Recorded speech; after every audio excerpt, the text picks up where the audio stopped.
皆さんごきげんよう、上川薫です。今回取り上げる話題は、ロシア軍の側に負の連鎖が起こっていることを取り上げていこうと思います。先日、ドニエプル川の西岸地域において、補給路となる3カ所が攻撃されて、補給路が寸断されるという話をしました。それ以後においては、クリミア半島中部において、ロシアの軍用工場で大爆発が発生し、それに続いてパルチザンの攻撃とみられる輸送の中継都市が同じくこちらでも望みにされていたと考えられる弾薬などが大爆発するといったことがウクライナの戦況を伝えるニュースなどで出てきています。このようなウクライナ南部における様々な出来事というものが続いて、ロシアはこの事態に対処しなければならなくなりました。それに伴う行動といったものが、さらに前線の兵士たちにさらなる苦難を呼び起こしているという悪循環を生んでいます。というわけで今日のウクライナ情勢の戦況を見ていきましょう。ロシア軍、クリミアから戦闘機24機など撤収。軍用飛行場の爆発受け。ウクライナ国防省情報局は、ロシアが2014年に併合したウクライナ南部クリミアの軍用飛行場から少なくとも戦闘機24機とヘリコプター14機を撤収したと SNS に投稿した。軍用飛行場などで起きた爆発を受けた措置だという。爆発は今月9日に先軍用飛行場で16日には北部の弾薬保管場でそれぞれ発生した。ロシア軍は爆発で軍用機9機を失ったとみられ、さらなる損失を防ぐため、戦闘機などの撤収を決めた模様だ。爆発の原因は明らかになっていないが、ウクライナ大統領府顧問は、ウクライナ側の関与を示唆し、ロシア軍の関連施設での爆発は続くとの認識を示している。アメリカ CNN も、ウクライナ側の関与があったと報じた。こちらの地図はアメリカの戦争研究所の発表している戦況報告に基づいたロシア軍が現在占領しているとみられる地域について表示したものです。赤で彩られたところがロシア軍の現在の占領地です。今回クリミア半島で大きな爆発が起こったことの影響というものは前線にも影響しています。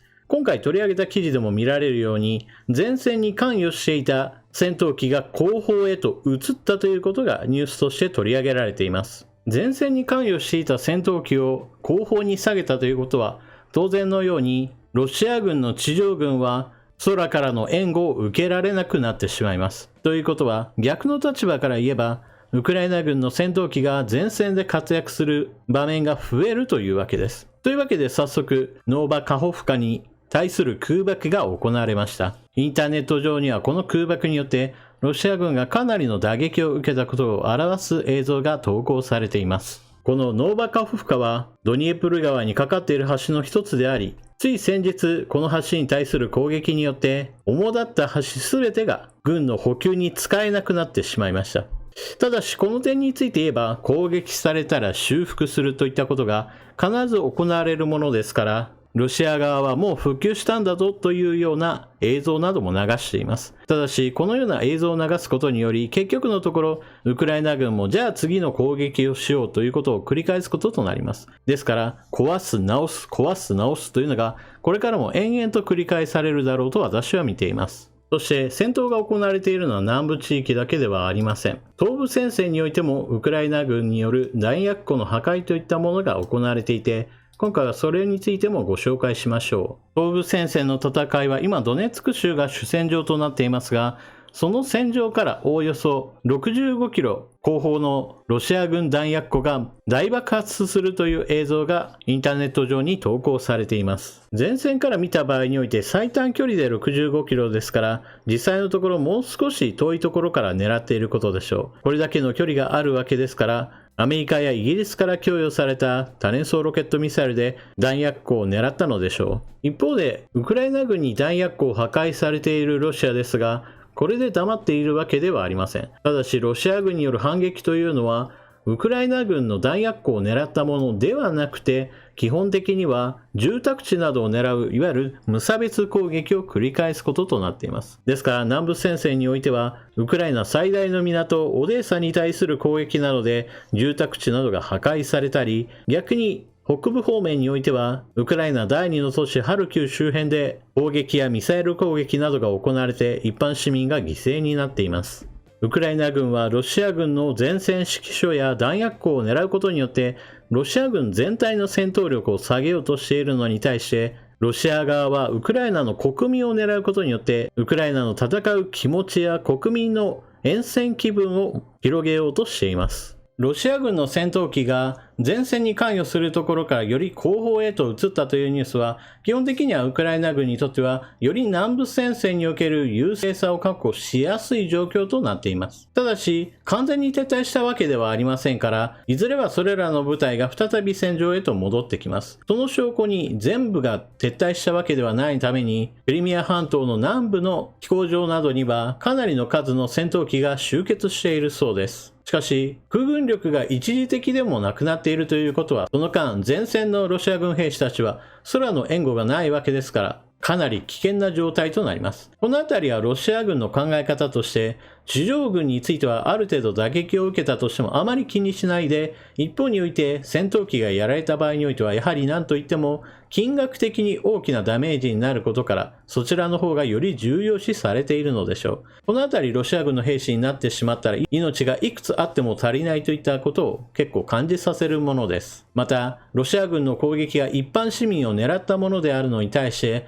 ウクライナ側が GPS 誘導のロケットミサイルを使うことによってロシア軍の弾薬庫など重要なポイントをついてくるというのは、これまた結構対照的な軍事行動だと言えます。ただしロシア側のこうした市民に対する無差別攻撃というのは、ロシア軍の側としても一応は気を使って住宅地を破壊する際には、その住宅地にはアドルフ・ヒトラーの我が闘争の本が本棚にあるような、いわゆるナチスメンバーの巣窟であったといった話や、もしくは商店や学校、病院などを攻撃する際には、そこにはウクライナ軍の弾薬庫があったであるとか、ウクライナ軍の司令所がそこにあったんだといった具合にして、後からいくらでも自分たちを正当化する理由というものを発表しています。こうしたちょっと滑稽だなと思えるようなロシア側の行動なわけですが、実際そのような行動というのは彼らは別に気にしているわけではありません。誰かが引っかかればそれでいいわけです。実際クリミア半島における飛行場の大爆発が発生した後においては、ロシア側の情報機関がテロリストのアジトだといった設定のもとに住宅に押し入り、そこに住んでいる人たちを拘束しているという動画を公開しています。そして踏み込んだその家には、先ほども述べたようにヒトラーの我が闘争や、もしくはナチズムを感じさせるような様々なグッズが出てきたといったことを話していて、プーチン大統領が一番最初の頃に言っていたウクライナにはナチス思想が広がっていて、ウクライナ人はみんな抹殺しなければならないといった話を今でも字で言っているわけです。そのような理屈付けというものが基本的には自分たちが侵略をする際に都合のいいように作り出した口実に過ぎないというのは世界的に見れば分かりきった話なのですが、しかしそのようなデタラメだということが分かっているものであっても、実際に軍事力を行使していることを止められないというのもまた歯がゆいところです。なお、ウクライナでは8月24日の独立記念日といったことを前にして、ある程度その期間に合わせて一大攻勢に出るのではないかといった話なども出ています。これはあくまでもはったりの部分があって、実際問題としてこの時期に攻撃しますよと言って実際に攻撃すると、その期間にロシア側も十分対応してくる可能性があるために、脅すだけ脅してそれが終わった後に本格的な攻撃を加えるといった戦場での駆け引きも発生すると思います。しかし特に南部戦線においてはそのような形で警戒感を煽り立てることによって前線に多くの兵士が投入されると、ウクライナ側としては攻撃しやすいといったこともあるので、このあたりの駆け引きはかなり重要なこととなるでしょう。そしてこれはアメリカの報道で少し気になるニュースが出ています。それは現在アメリカは定期的に武器弾薬の補給をウクライナに送っているのですが、ドイツとフランスによる砲弾の補給などが一時的にではあるものの少し量が減っているということが報道されています。NATO 加盟国の間でどれだけの物資を補給するかといったいわゆる調整会議が行われていて、その中においてドイツやフランスはある程度の量を補給することを約束しています。しかしそれらが少し滞っているということで、フランスやドイツの支援体制といったものが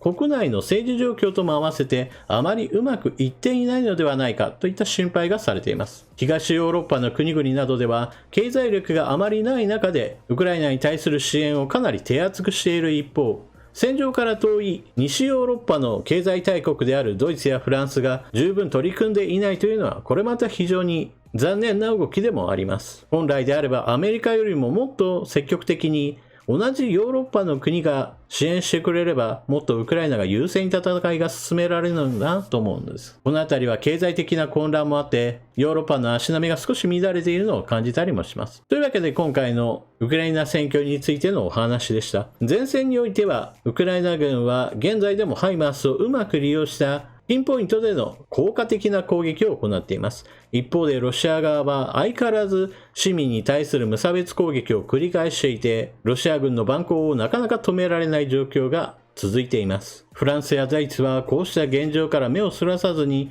軍事支援をもっと本格化させてほしいものです。といったわけで今回の動画はここまで。最後までご視聴いただきありがとうございました。チャンネル登録していない方はぜひともチャンネル登録をしていってください。そして動画を見終わったら評価ボタンのクリックもよろしくお願いします。それでは次の動画でまたお目にかかりましょう。またね。